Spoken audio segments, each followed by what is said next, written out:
오늘 우리에게 주시는 하나님 아버지의 말씀은 마가복음 14장 43절에서 52절까지입니다. 마가복음 14장 43절에서 52절까지 제가 봉독해 드리겠습니다. 그런데 예수께서 아직 말씀하고 계실 때에 12 제자 가운데 하나인 유다가 곧 왔다. 대제사장들과 율법학자들과 장로들이 보낸 무리가 칼과 몽둥이를 들고 그와 함께 왔다. 그런데 예수를 넘겨줄 자가 그들에게 신호를 짜주기를 내가 입을 맞추는 사람이 바로 그 사람이니 그를 잡아서 단단히 끌고 가시오 하고 말해 놓았다. 유다가 와서 예수께로 곧 다가가서 랍비님 하고 말하고 입을 맞추었다. 그러자 그들은 예수께 손을 대어 잡았다. 그런데 곁에 서 있던 이들 가운데서 어느 한 사람이 칼을 빼어 대제사장의 종을 내리쳐서 그 귀를 잘라버렸다. 예수께서 그들에게 말씀하셨다. 너희는 강도에게 하듯이 칼과 몽둥이를 들고 나를 잡으러 나왔느냐? 내가 날마다 성전에서 너희와 함께 있으면서 가르치고 있었건만 너희는 잡지 않았다. 그러나 이것은 성경 말씀을 이루려는 것이다. 제자들은 모두 예수를 버리고 달아났다. 그런데 어떤 젊은이가 맨몸에 혼이불을 두르고 예수를 따라가고 있었다. 그들이 그를 잡으려고 하니 그는 혼이불을 버리고 맨몸으로 달아났다. 아멘. 오늘 우리가 이제 고난주간을 보내면서 우리는 또 성경에서 가장 아프고 충격적인 장면 앞에 서 있습니다. 예수님께서 겟세마네 동산에서 기도하시고 또 땀방울이 핏방울이 될 정도로 그렇게 간절히 기도하시고 그 기도를 이제 마치셨습니다. 아버지 내 뜻대로 하지 마시고 아버지의 뜻대로 하옵소서. 이 기도와 함께 예수님은 모든 것을 하나님 손에 맡기셨습니다. 그 순간 이제 어둠 속의 횃불을 들고 그들의 손에는 칼과 몽둥이를 든 그런 사람들이 예수님께로 다가왔죠. 그리고 그 무리들 앞에 가룟 유다가 예수님의 12 제자였던 가룟 유다가 걸어오고 있었습니다. 오늘 이 말씀을 통해서 우리 인간의 그 깊은 그 배신과 연약함 속에 그 속에서도 흔들리지 않고 하나님의 뜻을 이루어 가시는 예수님을 우리는 만나게 됩니다. 오늘 본문 45절에 보면 유다가 와서 예수께로 곧 다가서서 랍비님 하고 말하고 입을 맞추었다. 유다는 단순히 예수님을 가리키는 것으로 만족하지 않고 입맞춤을 신호로 선택을 한 거죠. 왜 그랬을까? 입맞춤은 유대 사회에서 가장 제자가 스승에게 드리는 최고의 경의와 사랑의 표현입니다. 그런데 유다는 바로 이 존경의 표현을 이 배신의 수단으로 사용한 거예요. 더 충격적인 것은요, 이 마가복음 헬라어 원문에는 거듭해서 랍비님 거듭해서 열정적인 랍비님 하면서 열정적인 입맞춤을 반복했다는 거예요. 그러니까 이게 이 사랑의 이 표현이고 제스처가 지금 죽음의 신호가 된 것이죠. 그리고 또 마가복음 원문에 보면요, 이 부분을 얘기하고 있는 이 마가복음 원문에 보면 유다가 예수님을 부를 때 랍비님 이렇게 반복했다 이렇게 써요. 이것은요 단순한 호칭도 아니고 단순한 반복이 아니라 성경에 보면 이렇게 반복되는 부분들이 나와요. 하나님께서 아브라함을 찾을 때도 아브라함아 이렇게 반복해서 부르시고 사무엘을 부르실 때도 사무엘아 이렇게 반복할 때는 그 안엔 깊은 친밀감과 애정이 거기에 담겨져 있는 거예요.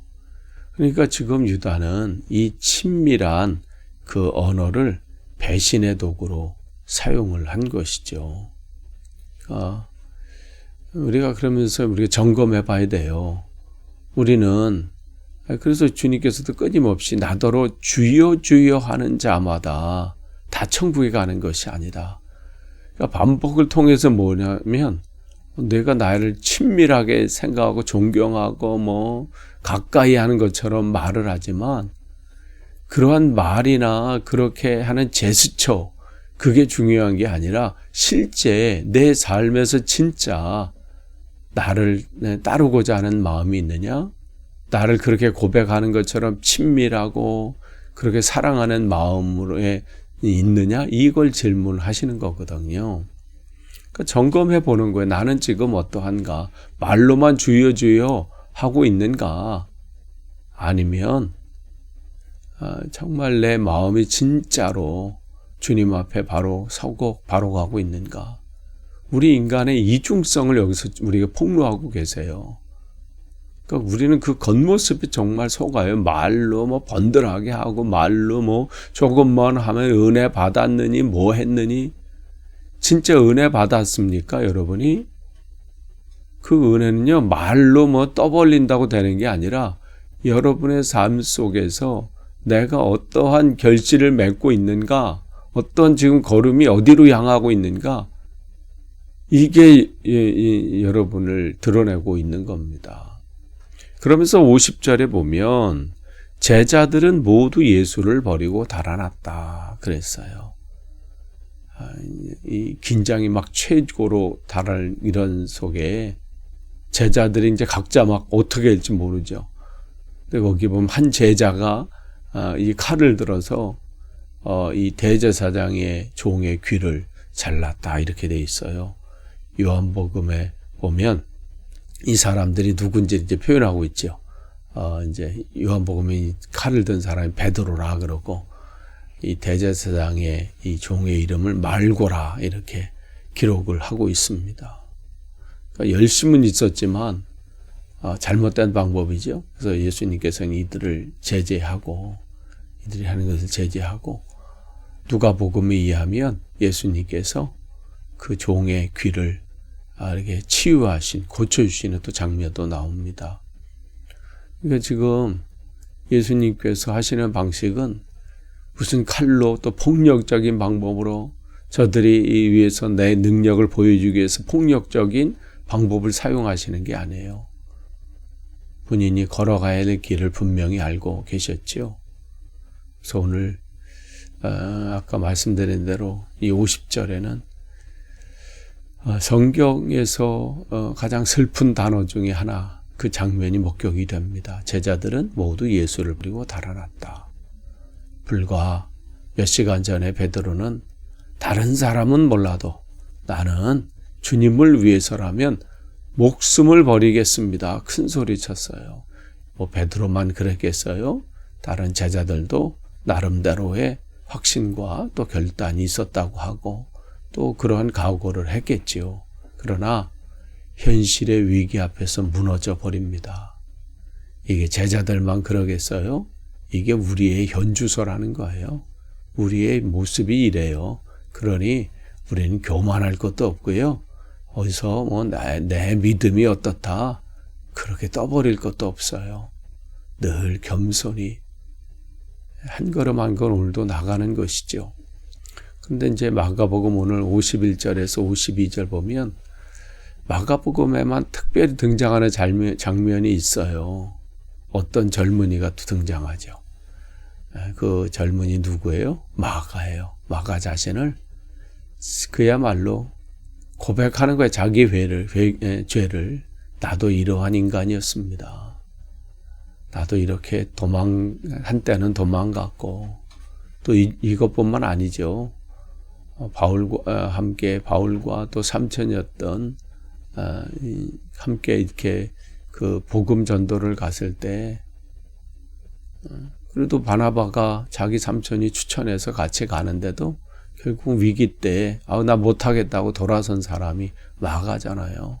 그러니까 지금 여기 제자들의 그러한 모습들 하나하나 이렇게 보여주면서 얼마나 우리가 연약한지, 인간이 연약한지, 결단과 각오 내가 한다고 해서 하나님의 영이 그에게 들어와서 완전히 그의 삶을 사로잡기 전에는 결단하고 각오가 무너질 수밖에 없다는 거예요.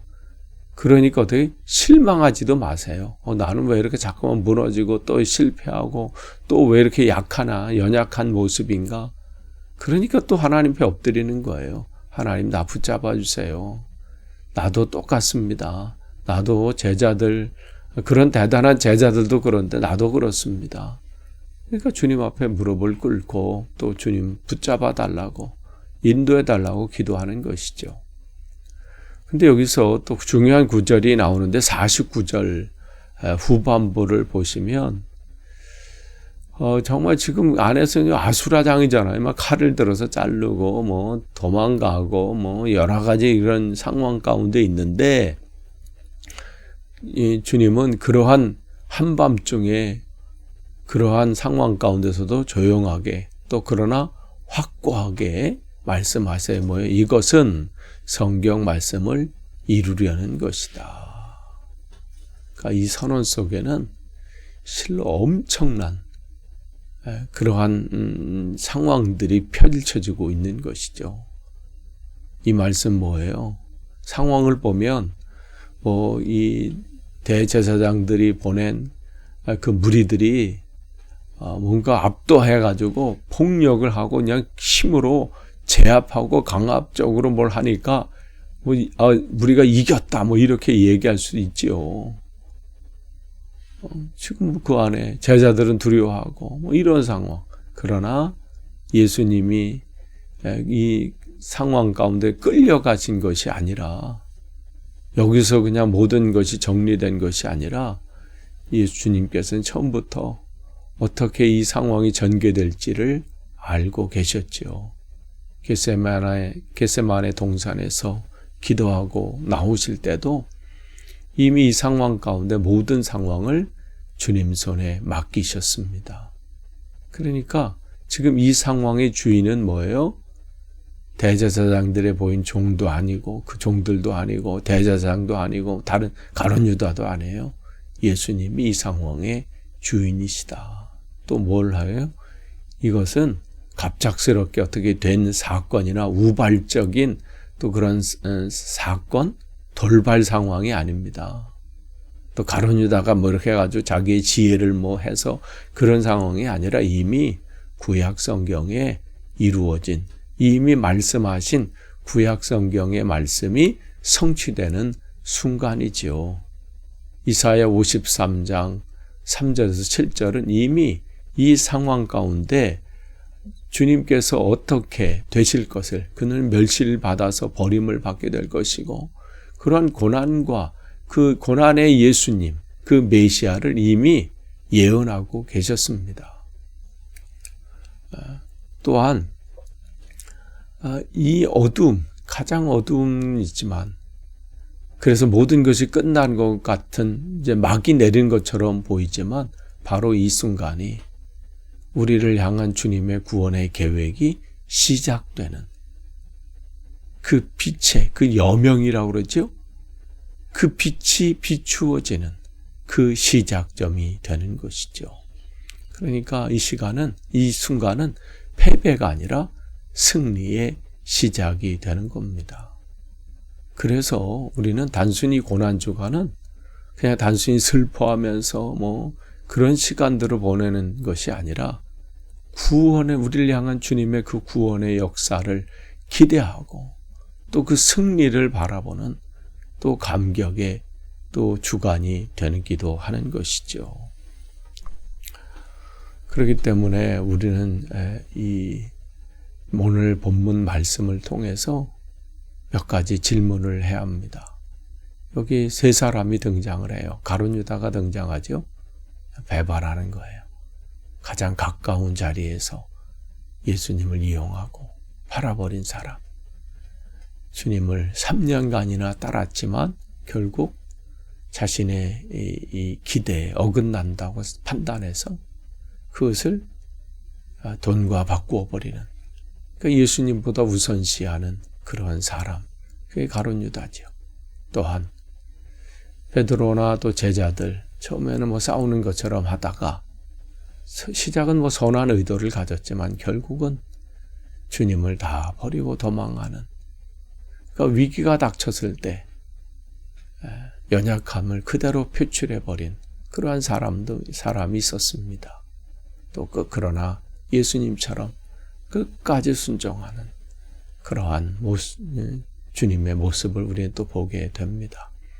우리는 이 세 종류의 사람에서 어디에 더 가깝습니까? 오늘 하루 여러분 우리 스스로를 점검하면서 나는 지금 어떠한가? 내가 가는 이 신앙의 여정, 본향을 향해서 걸어가는 이 걸음은 안전한가? 또 나는 지금 주님 앞에 바로 서 있는가? 그를 점검하시는 복된 하루 되시기를 또 축복합니다. 기도하겠습니다.